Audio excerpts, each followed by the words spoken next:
sejam todos muito bem-vindos ao canal Abespace. Nós somos um lugar em que a gente conversa sobre assuntos jurídicos da atualidade, sem qualquer viés político ou ideológico.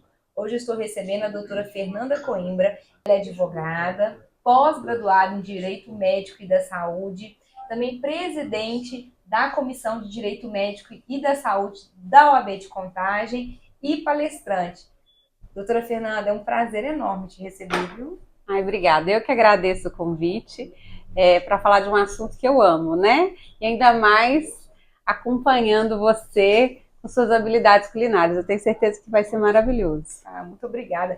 Pessoal, ela já adiantou, é um tema que ela ama e é um tema que tem muito interesse aí na rede social, que são as obrigações do plano de saúde.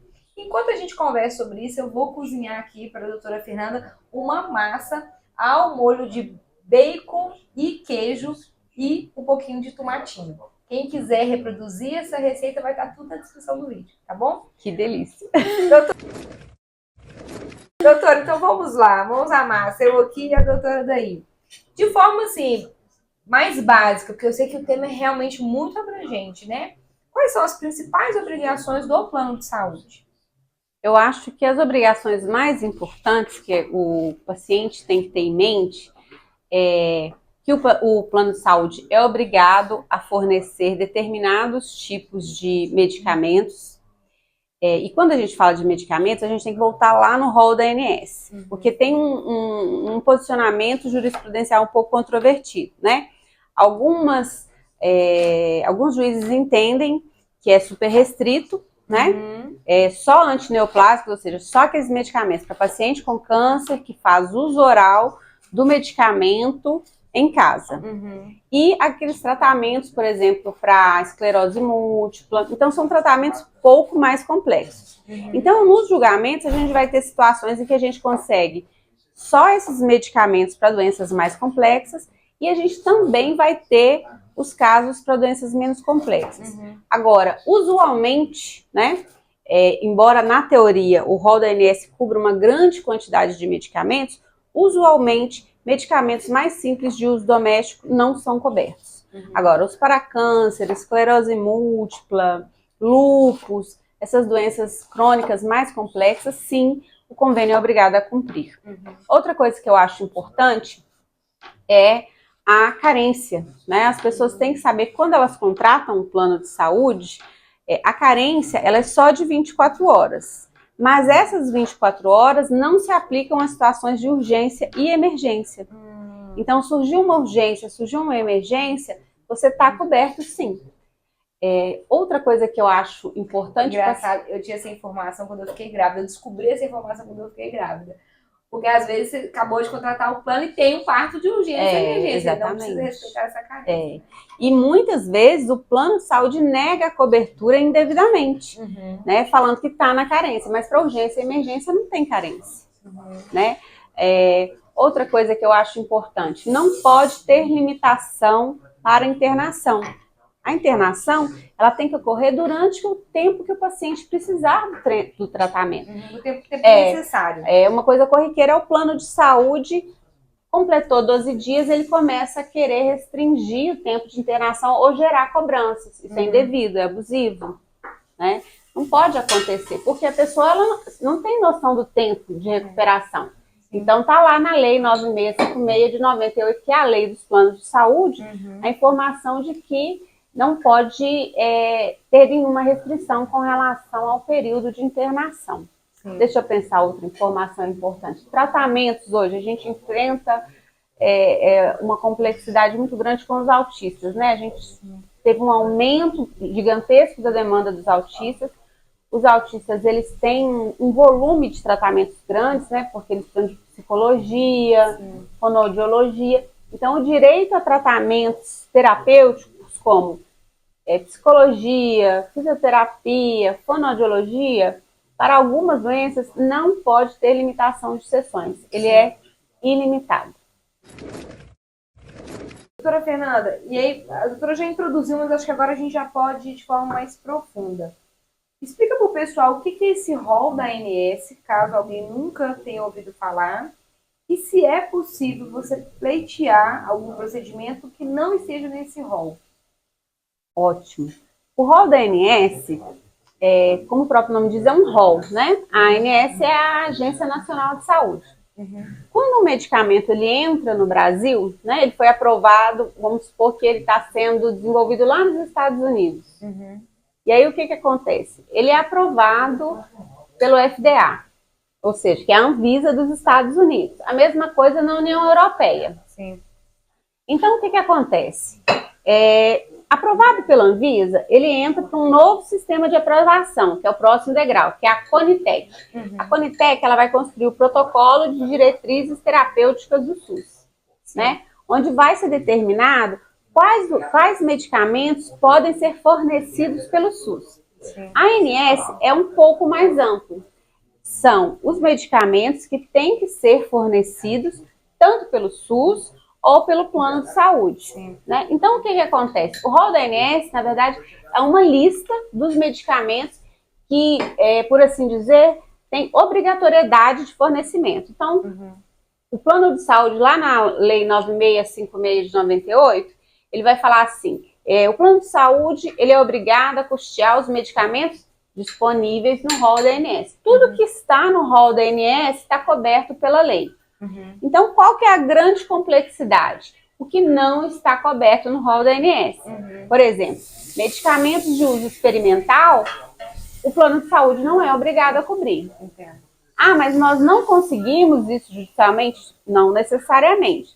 Se nós tivermos, né, artigos de medicina baseada em evidências, né, o relatório médico informando que outras alternativas terapêuticas foram esgotadas e que só resta essa alternativa terapêutica, na via judicial temos probabilidade de conseguir. Então, em suma, o rol da ANS é a lista que informa quais os medicamentos são de dispensação obrigatória. Sim. O plano de saúde é obrigado a fornecer medicamento fora da Anvisa? Não. Tratamento experimental? Não. É obrigatório que está na ANS, mas isso não necessariamente quer dizer que não é possível conseguir. Né? Por quê? Porque quando você vai lá no artigo 10 da Lei 9656 de 98, que é a lei dos planos de saúde, eles vão dizer o quê? Que os procedimentos do rol da ANS e as medicações, eles são um plano de referência. Porque a medicina, ela é uma coisa muito orgânica e complexa. Então, olha, até 2019 não existia Covid, né? Até 2020, de repente, Covid muda tudo. As doenças são assim, né? Hoje você nunca ouviu falar dessa doença. Amanhã ela passa a existir. E aí o que acontece? Tem que ter um dinamismo na atualização. E a gente sabe que a legislação não acompanha a velocidade da medicina. Então, por necessidade, o rol ele tem que ser referência exemplificativa e não necessariamente um rol restrito e engessado. Porque o que vai acontecer? A gente não vai conseguir tratar as pessoas. Eu tive um processo no escritório, por exemplo, era uma criança com um megatumor cerebral. O medicamento estava aprovado pela Anvisa, estava no rol da ANS e tinha sido aprovado pela Conitec, protocolo de diretrizes terapêuticas, porém para outras doenças que não a dela. E aí a gente enfrenta o problema. Está tudo aprovado, mas não para a sua doença. E aí a pesquisa médica já evoluiu falando, olha, nós fizemos testes, né, tem medicina baseada em evidência, que esse câncer também pode ser tratado com esse medicamento. E aí na via judicial, o que a gente faz? A gente traz analogamente, né, ou seja, uma análise equiparada para aquele outro caso. Então, não quer dizer que porque não está no rol você não consegue. Quer dizer que provavelmente você só vai conseguir na via judicial e a gente vai ter que fazer uma pesquisa, uma coleta de provas do ponto de vista médico, do ponto de vista legal, para conseguir sustentar essa tese. Uma dúvida que ainda persistiu para mim. Se então eu preciso de um tratamento que não está na lista no rol da ANS, o que eu tenho que cumprir para poder ajuizar essa ação e eventualmente ter um êxito? Ótima pergunta.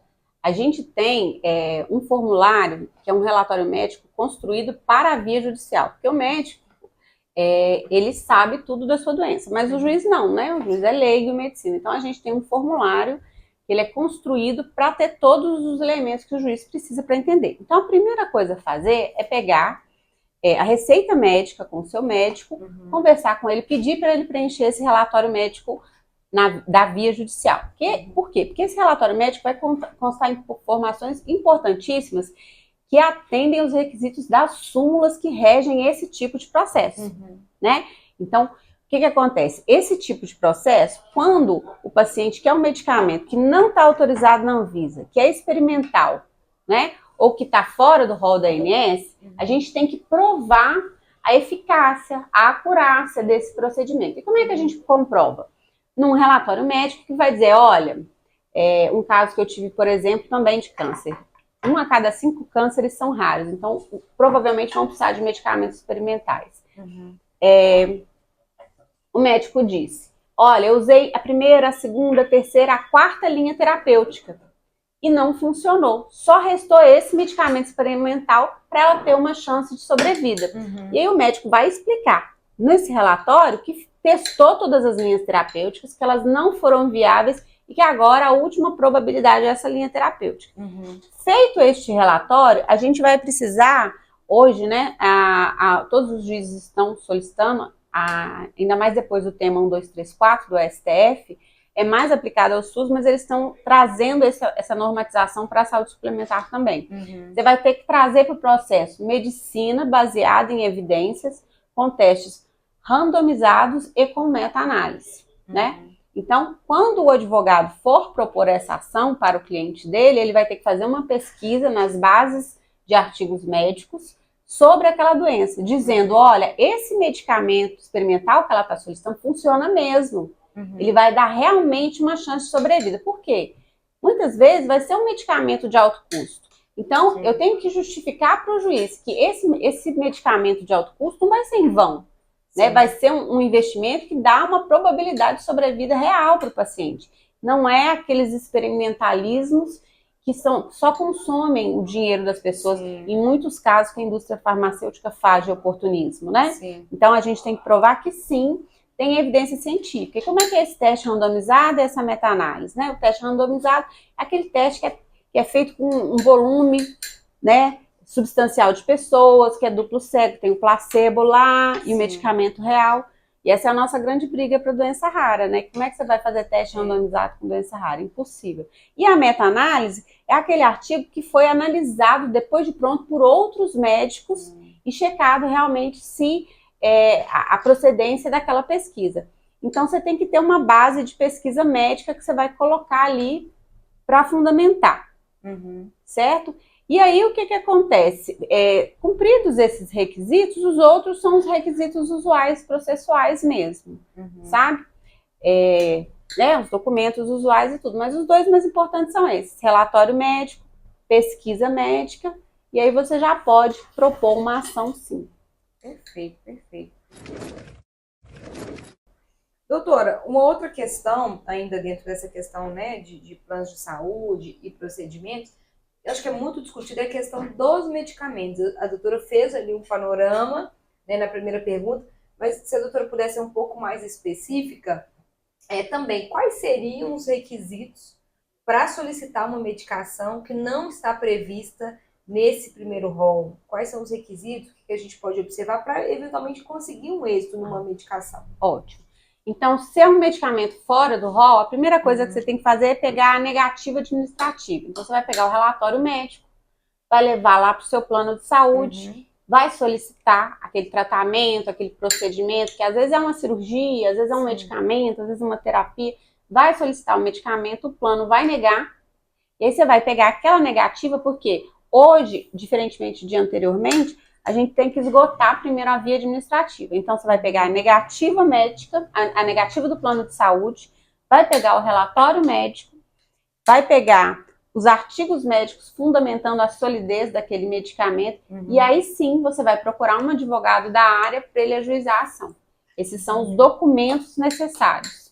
Sim, eu vejo muito uma discussão sobre essa questão dos medicamentos, que o plano de saúde não seria obrigado a prestar medicamentos que são utilizados no uso domiciliar. Sim. Tem um pouco essa discussão. Exatamente. Então, a legislação tem a estratificação dessa classificação. Então, todo medicamento que é utilizado dentro da internação, o convênio é obrigado a cobrir, né?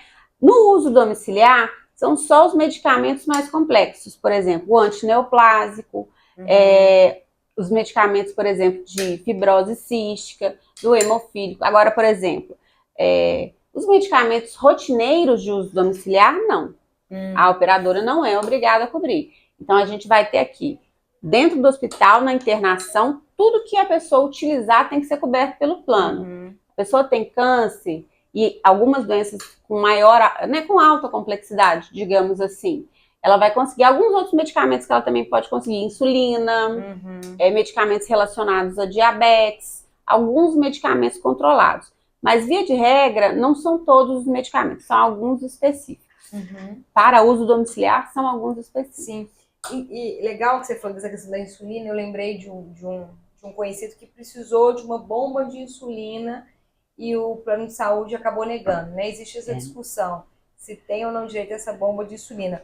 Mas ampliando, não restringindo só essa bomba de insulina, equipamentos médicos que eventualmente a pessoa precisa, o plano de saúde é obrigado a cobrir, por exemplo, a pessoa vai ficar acamada, precisa de cuidados específicos ali, eventualmente algo para monitorar a pessoa. O plano é obrigado a cobrir ou depende de contrato? Essa é uma briga enorme, né, da saúde suplementar, mas graças a Deus a gente tem, maior parte dos juízes apoia, a gente tem uma jurisprudência muito boa, mais favorável ao paciente, porque é uma necessidade, né? Hoje a gente tem estatística demonstrando que grande parte da população, né, vai ficar muito tempo na idosidade e a gente tem uma crescente dessa população. Quando a gente fala disso, a gente fala de pessoas que provavelmente vão precisar fazer uso do home care em algum momento, porque são pessoas que vão chegar ao fim da vida com as doenças da demência, que é o Parkinson, o Alzheimer, né? E aí o que acontece? Esse serviço é o que a gente chama de home care, que é quando você precisa de um concentrador de oxigênio, de uma bala de oxigênio, de uma cama hospitalar. O home care não está no rol da ANS. Mas aí o que acontece? Nos contratos da saúde suplementar, está bem claro que o plano de saúde ele tem que usar os meios necessários para trazer a saúde ao cliente, né? Então, o que acontece? Mesmo que o home care não esteja listado, é uma necessidade do paciente em algum momento, porque a gente parte de qual princípio, né? O paciente está hospitalizado. Para voltar para casa, se ele tiver numa condição mais complexa, ele precisa do home care. Por exemplo, se ele está respirando artificialmente, ele precisa do concentrador de oxigênio. Só que o plano de saúde não fornece mesmo, muito difícil, fora da via judicial. São casos assim mais atípicos mesmo. Mas aí o que acontece? Quando a gente judicializa e junta toda essa documentação que eu falei aí na pergunta anterior, na grande maioria das vezes, a gente acaba conseguindo o home para a pessoa. Por quê? Porque é muito mais caro manter a pessoa no hospital. E a pessoa fica muito mais doente, porque a humanização do cuidado em casa, a asepsia, você fica longe de infecções, sabe? Aquelas infecções hospitalares.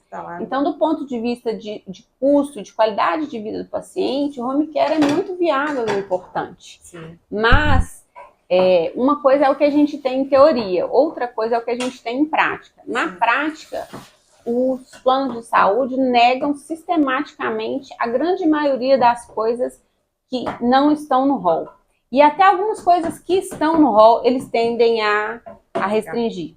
Por exemplo, o tratamento do autista. E isso é uma outra coisa que eu também ia perguntar, assim. Às vezes, a pessoa, não é que ela precisa de um medicamento, nem de um equipamento, mas às vezes ela precisa de um tratamento com algum especialista, especificamente, ou, por exemplo, algo que vai ajudar na mobilidade. Então, às vezes, ela precisa de um fisioterapeuta, ela precisa de algum profissional específico. O plano de saúde tem que fornecer esse tipo de profissional? Aí depende do tipo de plano de saúde, porque a gente tem uma estratificação muito ampla, né?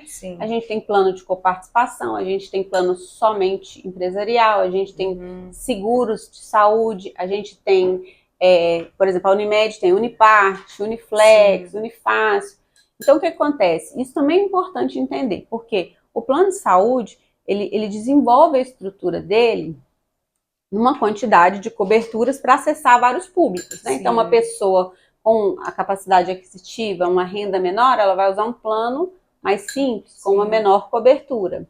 E vai aí até os planos de maior cobertura. Então, por exemplo, se você adquirir um plano de maior cobertura, esse plano, por exemplo, pode ter uma cláusula que fala que você não está restrito à rede credenciada. Que você pode ir lá, consultar com um médico especialista renovado e trazer o pedido do reembolso e sem burocracia você vai ser reembolsado. Mas tem outros contratos, por outro lado, que já restringem o seu uso somente à rede credenciada. Por exemplo, então, às vezes tem processos judiciais que a criança, especificamente o autista, sofre muito com isso. A criança começou o tratamento numa clínica, né? Ela já criou o vínculo afetivo com aquela psicoterapeuta. A mãe não quer, quando finalmente a gente consegue eliminar para conseguir o tratamento, a mãe não quer trocar ele de terapeuta. Infelizmente, ela vai ter que trocar. Por quê? Porque se o plano dela só cobra a rede credenciada, o juiz vai entender nesse caso que, olha, o plano de saúde já está te fornecendo um tratamento. Se o seu contrato não te dá a liberalidade de escolher a rede credenciada, você não vai poder escolher a rede. Você não vai poder escolher outro profissional. Vai ter que ser aquela pessoa dentro daquela rede. Isso é um problema gigante, porque às vezes, por exemplo, a pessoa está numa cidadezinha do interior. A clínica mais próxima é sei lá, 33 quilômetros, que é, olha para você ver, a operadora de saúde é obrigada a fornecer numa distância de até 33 quilômetros. Se tiver 33 quilômetros, ela não precisa disponibilizar uma rede particular ou um sistema de reembolso. Entendi, o paciente vai ter que percorrer... Ele vai ter que lidar com aquilo, e é super complexo, porque o autista é uma criança inquieta, super excitada. Se ela tiver que percorrer 33 quilômetros para fazer um procedimento terapêutico, ela vai chegar lá e não vai conseguir fazer, porque ela vai estar exausta e irritada. Entendo. Mas é como a legislação se constituiu. É o que está previsto na legislação. Eu acho importante a gente entender que o plano de saúde não cobrindo a sua necessidade, você não tem que se resignar e desistir do tratamento. Por quê? A legislação brasileira, embora tenha muitas lacunas no que diz respeito à saúde suplementar, do ponto de vista jurisprudencial, ela tem um olhar muito humanizado para o paciente, né? Então, a gente tem uma estatística de que 5 a cada 6 liminares são deferidas. Então, é um indicativo muito bom de que, se você tentar, você vai ter acesso, né? Mas eu acho importante também, e falando desse olhar humanizado, é construir essa relação médico-paciente, né? Porque muitas vezes o paciente ele não consegue questionar, ele não consegue pedir esse relatório. Por exemplo, acontece demais no escritório.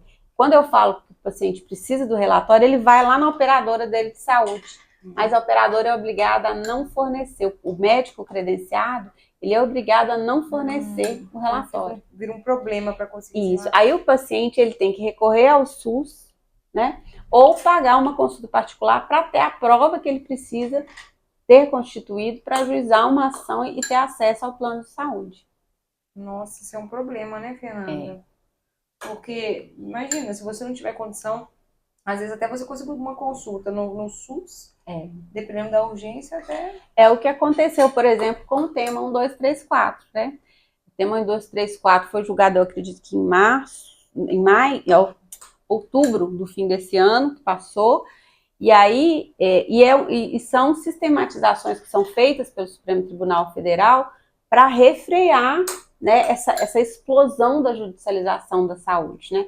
A gente tem ali até a década de 50 a judicialização da saúde inexpressiva, né? Aí quando vem a década de 80, vem o boom da AIDS. E com o boom da AIDS, a gente tem a mãe do Cazuza, que é a Lucinha, que vai fazer o quê? Ela vai tentar levar os coquetéis, né, da AIDS para outros pacientes.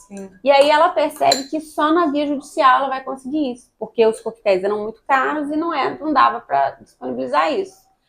Aí o que acontece? Isso dá um start nas comunidades de que é o seguinte: peraí, na justiça eu consigo meu tratamento. Uhum. E aí você começa o primeiro processo de judicialização no Brasil. Aí vem a Constituição de 88.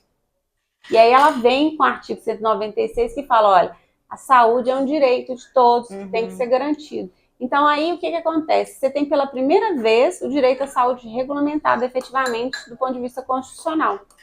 Então quando chegam os anos posteriores, a judicialização da saúde cresce vertiginosamente. Então, de 2000 a 2010, 1.200%. Então, Nossa, você pensa coisa. assim, uma área crescer em volume de processos 1.200%.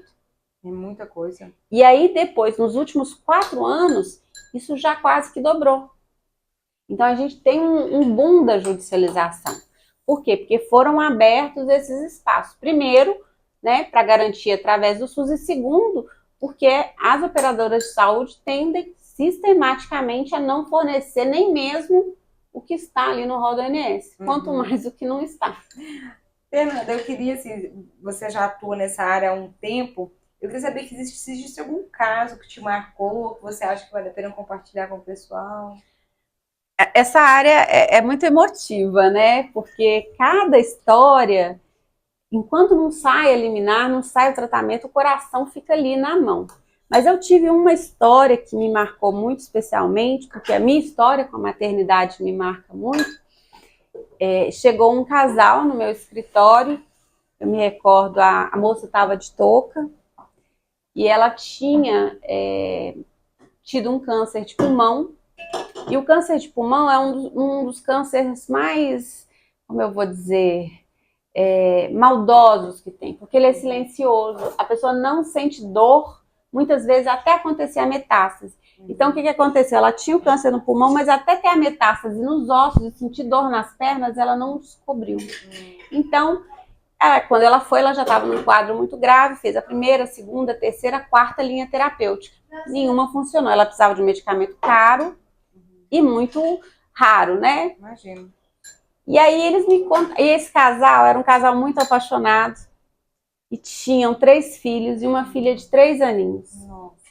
E ela, a medicação daria para ela uma probabilidade de sobrevida com uma média mais provável de 1 ano, mas uma possibilidade de 1% de 5 anos, ou seja, se ela utilizasse esse medicamento, na melhorzinha das hipóteses, ela ia sobreviver 5 anos.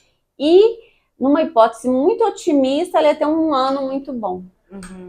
E aí a gente que trabalha com a saúde, você pensa assim, né? Porque as pessoas que são contra a judicialização da saúde, qual que é o argumento? O argumento é que a judicialização da saúde desestabiliza o sistema, né? Desestabiliza a saúde suplementar. A ideia deles é que acaba onerando mais as pessoas que não são doentes, né? Que acaba sendo talvez uma visão um pouco menos social, digamos assim, Sim, né? mais egoísta, né? Como se o problema fosse da pessoa que tá doente, menos humana. E aí, aquele remédio tão caro. E aí, é a pergunta de quem atua em doenças raras e quem atua na saúde. Quanto é que vale uma vida? Quanto é que vale mais um dia com seu filho quando você está morrendo? Quanto é que vale mais um mês com o amor da sua vida? Sabe? Então, eu levo isso muito para as minhas audiências, para as minhas petições, e para os hospitais, quando eu tenho esses contatos, que não é só mais um paciente, é o amor da vida de alguém. Isso é muito forte. Eu tinha vontade de colocar em cada porta de quarto. Não é só mais um paciente, ele é o amor da vida de alguém. É alguém que vai ficar completamente assolado com essa perda. Então ela me impactou muito, porque eu falei, essa menininha, entre ter 3 e 8 anos, essa vivência é muito importante para essa criança. Você forma um vínculo, né, com o filho. Uma coisa é você perder a sua mãe aos 3, outra coisa é aos 8. Sim. Sabe? E aí eu abracei essa causa e falei, nós temos que conseguir esse medicamento. E assim eu fico até sem dormir até a liminar sair. Graças a Deus saiu, eu fiquei muito feliz quando eu entreguei essa liminar. Toda liminar que eu entrego, eu falo que o legal do direito médico é que você tem a oportunidade de entregar um brilho no olho para o paciente, dizer, olha, você tem mais uma chance? Não acabou aqui? É muito lindo isso. Então a gente acaba ficando muito apaixonado com as nossas histórias. Imagino. Teve uma outra história que eu também gostei muito, que foi um transplante que eu consegui. E ela sobreviveu? Sobreviveu. Esse tempo todo? Que bom. Ele vai ser até... Nós vamos ter até uma sustentação oral, porque ele está ali no tema 1234, né? Era um medicamento ultra caro, R$ 1.200.000, que ela precisava para construir uma imunidade para estar pronta para o transplante. E o doador dela estava nos Estados Unidos, prontinho já para entregar a medula para ela.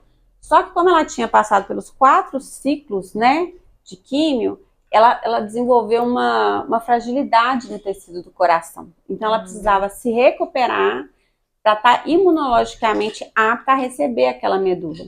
Porque se ela não estiver bem para receber a medula, ela cai na fila do transplante e outra pessoa recebe.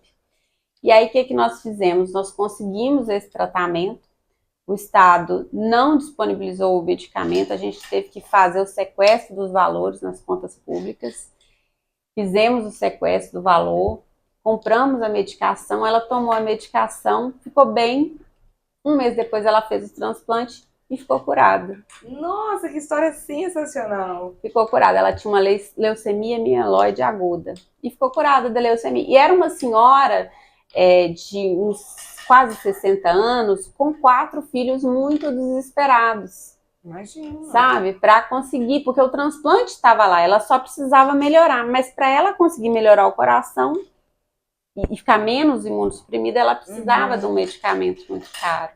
Então também foi uma felicidade muito grande. Você vê que uma pessoa hoje tem uma doença que vai te matar e depois de um transplante de medula, ela melhora absurdamente, né? Sim. Ah, Fernanda, muito legal essas 2 histórias, amei.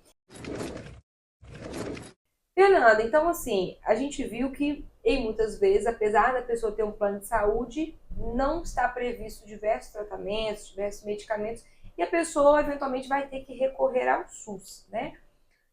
Qual que é essa obrigação do SUS? Como observar se o SUS tem ou não obrigação de oferecer aquela medicação, aquele tratamento? Então, eu gosto de falar do SUS porque eu admiro muito o sistema SUS.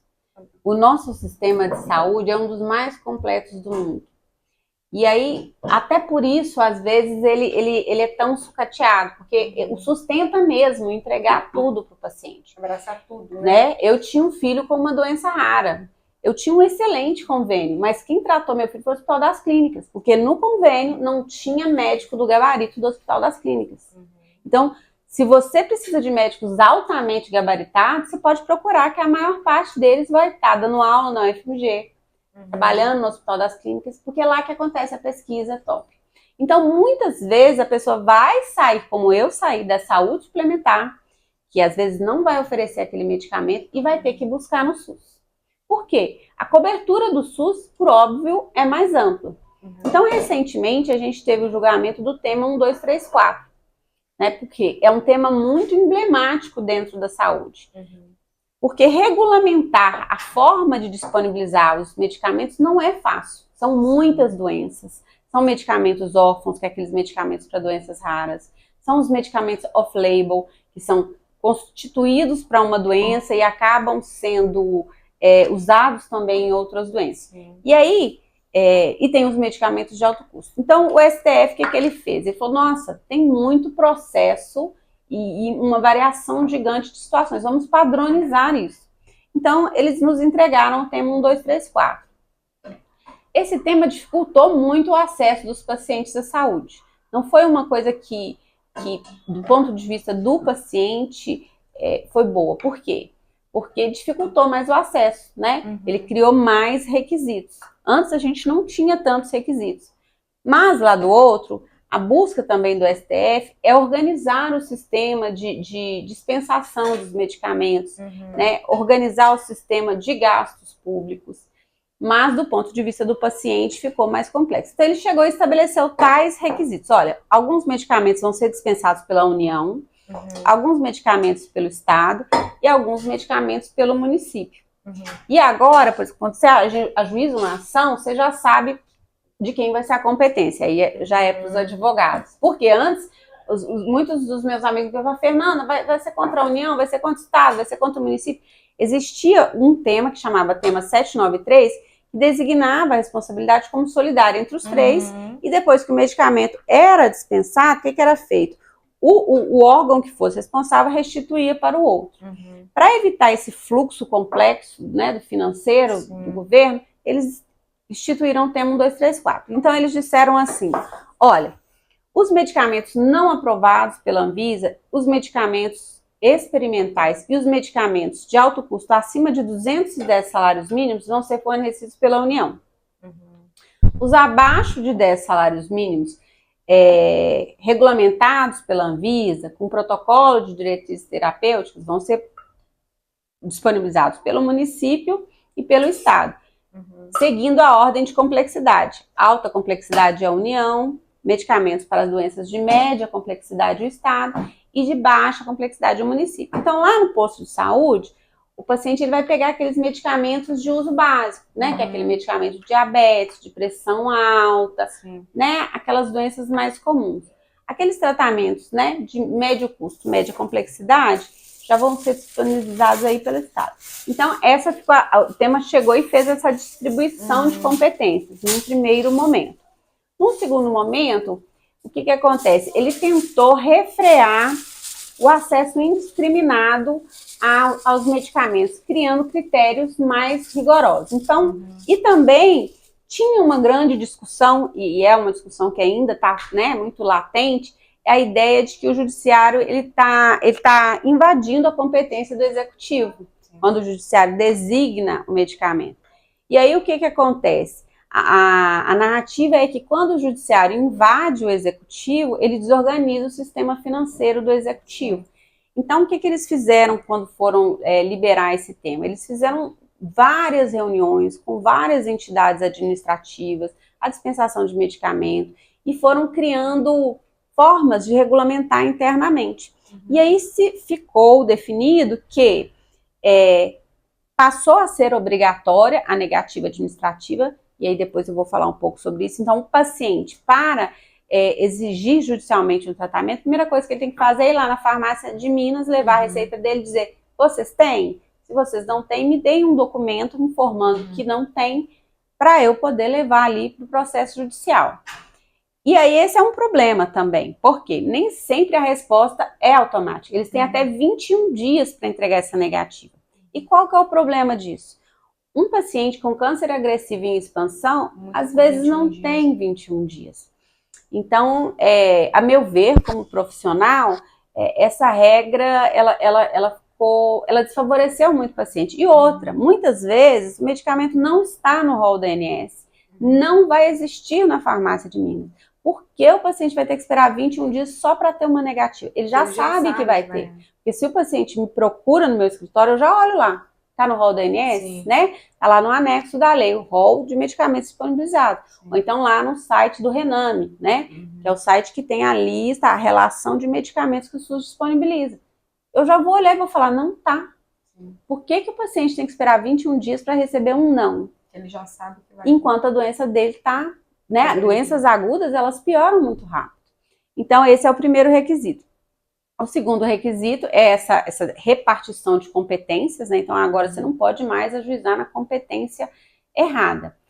Outro requisito é a hipossuficiência, né? Então, para ajuizar no SUS, realmente, você tem que comprovar que você não tem condições de arcar com aquele tratamento. É importante entender que a hipossuficiência pode ser relativizada. Por quê? Se uma pessoa tem um salário de 10 mil, mas está ganhando 8 mil, está gastando 8 mil com tratamento de câncer, ela é hipossuficiente. Então, assim, não pode ser generalizada. Ela tem... depender também do tipo de medicamento, né? Às vezes você ganha super bem, mas um medicamento milionário.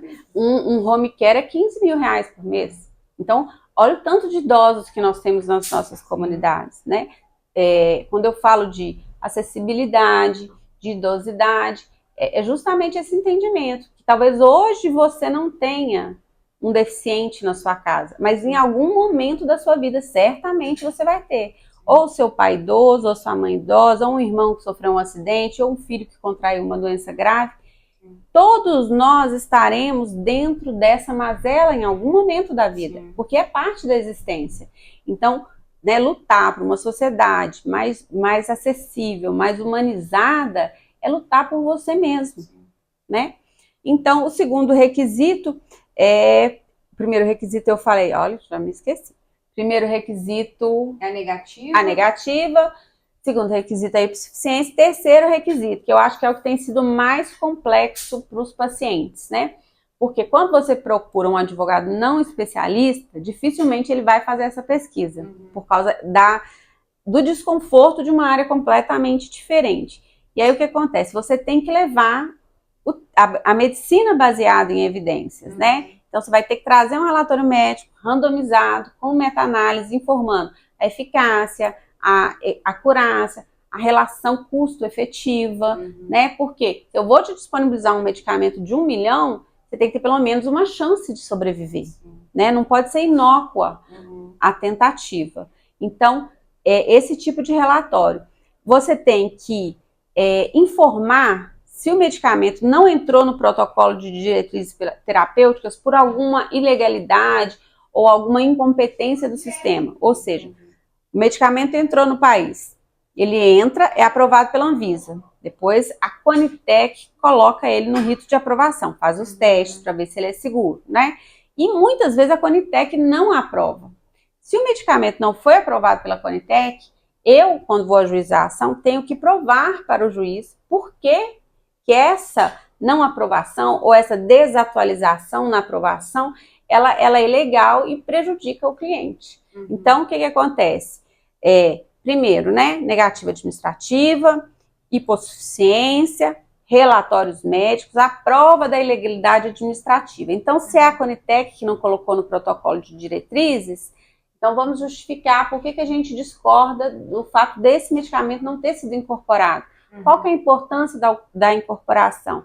Então, a gente vai, por exemplo, pesquisar se está há mais de 5 anos parado e não foi aprovado ainda. Por exemplo, eu tive um caso essa semana de um deferimento de um medicamento, que o juiz colocou lá, né? Atendidos todos os requisitos do tema 1, 2, 3, 4. Analisado que o protocolo dessa medicação foi analisado pela última vez pela Conitec há 12 anos atrás. Depois disso, inúmeros relatórios médicos sustentando a plausibilidade do medicamento aconteceram. Então, afastou-se a competência da Conitec. Entendeu? Então, você tem que ter todos esses mecanismos de prova, né? Negativa, relatório médico, o relatório médico do seu médico, especificando tudo aquilo que eu já falei ali anteriormente, a medicina baseada em evidência, a competência justificada. Esses são os elementos mais importantes que o tema 1, 2, 3, 4 definiu, mas que dificultaram muito a vida do paciente. Vou dar um exemplo. Por exemplo, o paciente que não tem recurso e procura a defensoria pública, na hora que ele procurar a defensoria pública, a defensoria vai dar essa lista de documentos para ele. Uma pessoa muito humilde não vai saber o que é um artigo médico randomizado com meta-análise, não vai saber, entendeu? E aí, o que acontece? Muitas vezes vai ser difícil. E a defensoria tem, sei lá, quantos mil processos. Sim, é difícil fazer essa pesquisa caso a caso. Né? Então, como é que o defensor vai ficar ali horas fazendo pesquisa médica? Isso. Então, assim, de alguma forma, eu considero que inviabilizou muito a vida do paciente, sabe? Embora a ideia seja reestruturar e tem lá o seu valor em determinadas posições, mas do ponto de vista do paciente, para ter acesso ao medicamento, acho que talvez ficou mais complexo. Vai desafogar bastante o judiciário, né? Porque muita gente não vai conseguir ajuizar. Quando essa parte de documento. Eu queria que você desse uma dica para o pessoal que queira atuar nessa área. O que você recomenda? Qual caminho seguir? Até para a pessoa descobrir se é isso mesmo, quais são os desafios. Olha, eu acho que algumas considerações são importantes, né? Você tem que ter, eu imagino que você tem que buscar em você um determinado perfil, porque você vai lidar com histórias muito duras diariamente. Então, descarregar tudo isso que vem, né? Porque você vai estar recebendo no seu escritório gente muito doente, gente com a vida por um fio. Então, tem essa pressão. Eu acho que a primeira pergunta é se está disposto a lidar com essa pressão, né? Outra coisa importante é a literatura médica. Você tem que gostar de ler ali um prontuário, de dar um Google toda hora e descobrir o que é aquilo. Então, você tem que ter uma veinha de pesquisador, sabe? Sim. Mas eu acho que Ah, e uma outra dica que eu acho que é até divertida. Séries médicas. Ah, Porque você ganha um repertório de linguagem médica gigantesco. entendo. Sabe, eu lembro que eu acho que eu sempre fui feita para essa área. Eu amava séries médicas. Então, quando eu comecei a atuar, além da bagagem que eu tinha com meu filho, eu já tinha um repertório de linguagem. Aí eu já sabia o que era um choque volêmico, sabe? Sim. Eu já sabia o que era uma saturação baixa, uma saturação alta, uma bradicardia, uma taquicardia. Então fica mais fácil para você construir a tese, porque você entende a linguagem do prontuário. E você tem que ter, assim, empatia com o ser humano, sabe? Porque não dá para ser como na advocacia de massa. É a vida da pessoa. Então é uma coisa que tem que ser, a petição ela tem que ser construída com zelo, a argumentação ela tem que ser construída para mostrar para o juiz, né? O sofrimento da pessoa, a necessidade, sabe? O valor daquela vida. Eu acho que tem que ter um pouco do coração mesmo ali. Doutora Fernanda, eu achei que foi super esclarecedor. Já vou colocar no forno o nosso prato. Ai, que delícia. Mas eu queria deixar a câmera para você agradecer, dar dicas, dar os seus recados, onde as pessoas podem te encontrar. Eu atuo em Contagem, sou presidente da Comissão de Direito Médico. Acho muito importante, e aí eu falo como mãe atípica que já lutou na judicialização, o paciente nunca ter medo de interpelar o médico, sabe? Dizer, olha, me esclarece aqui. Eu vejo muito no meu escritório, às vezes o paciente não sabe o nome da própria doença. Ele tem um receio de falar, sabe? E informação é poder para o paciente. Eu vejo, por exemplo, casos de erro médico, que o paciente tem receio de pegar o próprio prontuário. O prontuário é um documento do paciente. E muitas vezes as clínicas não disponibilizam. Então, eu acho que é necessário esse empoderamento do paciente. Sou eu, é a minha vida, é a minha saúde, eu preciso ter direito e ter coragem de buscar informação da forma completa com a qual eu mereço. Sim. Sabe? Eu acho que isso é muito importante, porque a partir dessas informações você vai conseguir buscar o que você precisa, né? Se você sabe qual é a sua doença, você já consegue um mundo de informações, né, para se ajudar. Isso é uma coisa importante. Quem quiser me seguir, eu estou sempre publicando lá conteúdos, vídeos, posts esclarecedores, né, do ponto de vista médico, coisas básicas do dia a dia que o paciente vai precisar. Então me segue lá nas redes sociais se você precisa de informações sobre direito médico. Em algum momento da vida todo mundo precisa. Advogado ou não, né? Advogado ou não. Doutora Fernanda, muito obrigada, viu, por disponibilizar seu tempo, por vir falar com a gente desse tema que é tão importante e está tão em debate. Queridos, vocês que nos acompanharam até aqui, muito obrigado. Espero encontrá-los em outra oportunidade. Tchau, tchau. Tchau, tchau. Vamos degustar a nossa massa.